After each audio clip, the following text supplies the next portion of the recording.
Você já assistiu a um filme de terror tão perturbador que ficou na sua cabeça por dias? O Massacre da Serra Elétrica é um desses filmes. Um clássico que redefiniu o terror, mas a história real por trás dele é ainda mais inquietante do que a ficção.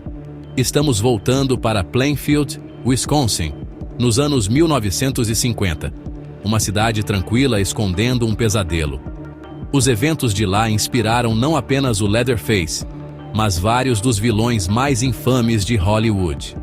Esta é a história de Ed Gein, o homem cuja realidade distorcida se tornou o modelo para o terror cinematográfico. Às vezes, os monstros mais aterrorizantes não estão na tela. Eles são reais e andam entre nós.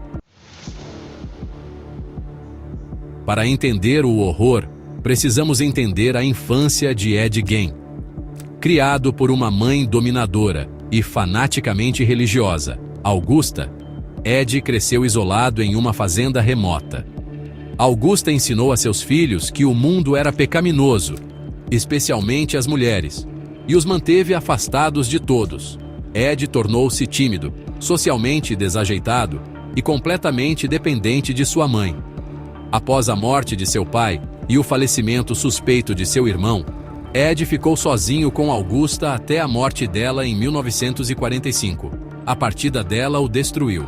Ele preservou os quartos dela como santuários e deixou o resto da casa decair. Sozinho e desorientado, a obsessão de Ed por sua mãe se aprofundou, se transformando em algo monstruoso. A perda de Augusta foi o ponto final, liberando uma escuridão que vinha se formando por anos. A descida de Ed Gein à depravação havia começado. A fazenda tranquila em Plainfield estava prestes a se tornar infame. Por anos, Ed Gein era apenas o excêntrico da cidade, até 16 de novembro de 1957. Bernice Warden, a dona da loja de ferragens local, desapareceu. Seu filho, um delegado, encontrou sangue e um caixa aberto. O último recibo era de anticongelante, vendido para Ed Gein. A polícia foi até a fazenda de Gein, esperando respostas, não horror. Lá dentro encontraram sujeira, decadência e um cheiro de morte. Em um galpão, descobriram o corpo decapitado de Bernice, pendurado como um animal abatido. O pesadelo tinha apenas começado. A fazenda era um labirinto de horror. E a verdade era muito pior do que qualquer um imaginava. A vida secreta de Ed Gein estava prestes a ser exposta. Plainfield nunca mais seria a mesma. Investigadores vasculhando a casa de Gein encontraram uma coleção grotesca de tigelas feitas de crânios, cadeiras estofadas com pele humana, máscaras feitas de rostos. Havia perneiras, espartilhos e até um traje de mulher feito de pele humana, cúpulas de abajur, cintos e puxadores de janela, tudo feito de partes do corpo. Os quartos selados dedicados à sua mãe permaneceram intocados, santuários de sua obsessão. A maioria dos restos não veio de assassinato, mas de roubo de túmulos. Gein confessou ter exumado corpos de mulheres que se assemelhavam à sua mãe, usando obituários como guia. Ele vestia a pele, tentando se tornar sua mãe em um ritual distorcido. A escala de seus crimes chocou até mesmo oficiais experientes. A fazenda era um museu da morte, um testemunho de uma mente completamente quebrada. O verdadeiro horror não era apenas o que ele fez, mas por quê. Confrontado com evidências esmagadoras, Ed Gein confessou. Ele admitiu ter matado Bernice Warden e Mary Hogan, mas insistiu que a maioria dos restos vinha de túmulos. Gein descreveu seu roubo noturno de túmulos em detalhes arrepiantes, visando túmulos frescos, às vezes voltando de mãos vazias. Ele estimou dezenas de visitas a cemitérios, impulsionado por uma compulsão que não conseguia explicar. No final das contas, ele foi acusado de um assassinato, o de Bernice Warden. O foco mudou de provar seus crimes para questionar sua sanidade. o sistema legal enfrentou um novo desafio. Ed Gein estava apto a ser julgado?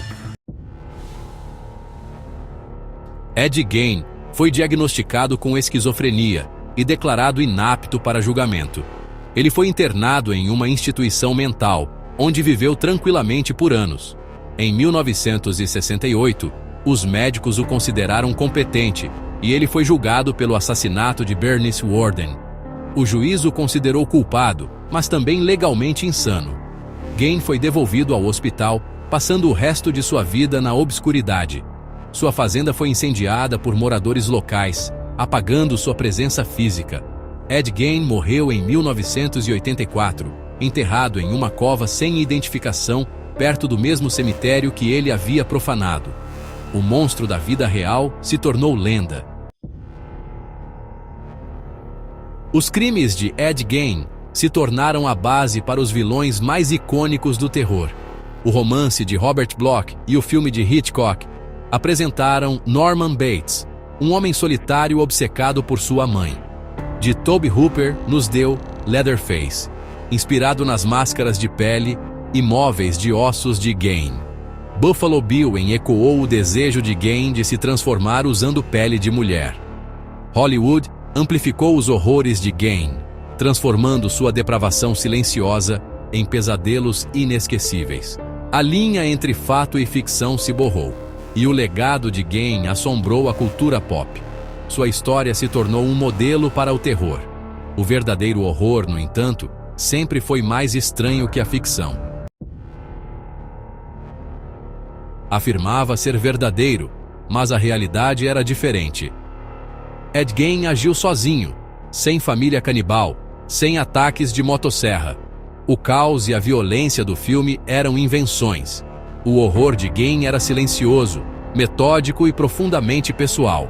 No entanto, os móveis de ossos e as máscaras de pele do filme foram tirados diretamente da fazenda de Gein.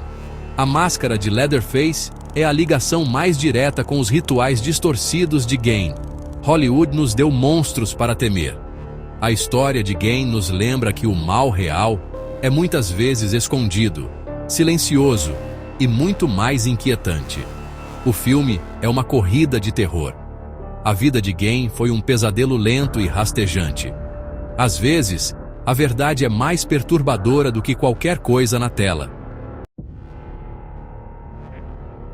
A história de Ed Gein é um lembrete arrepiante de que o verdadeiro horror muitas vezes se esconde à vista de todos. Ele era um vizinho tranquilo, não um monstro cinematográfico. Prova de que o mal pode se desenvolver em qualquer lugar. Hollywood higienizou sua história, mas o verdadeiro terror era sua aparência comum mascarando uma escuridão inimaginável. Se tal horror pudesse acontecer em Plainfield, quantas outras histórias permanecem escondidas? O mundo está cheio de segredos, e as histórias mais aterrorizantes são aquelas esperando para serem descobertas. Da próxima vez que você assistir a um filme de terror, lembre-se: a realidade pode ser muito mais estranha. Os monstros mais assustadores às vezes são aqueles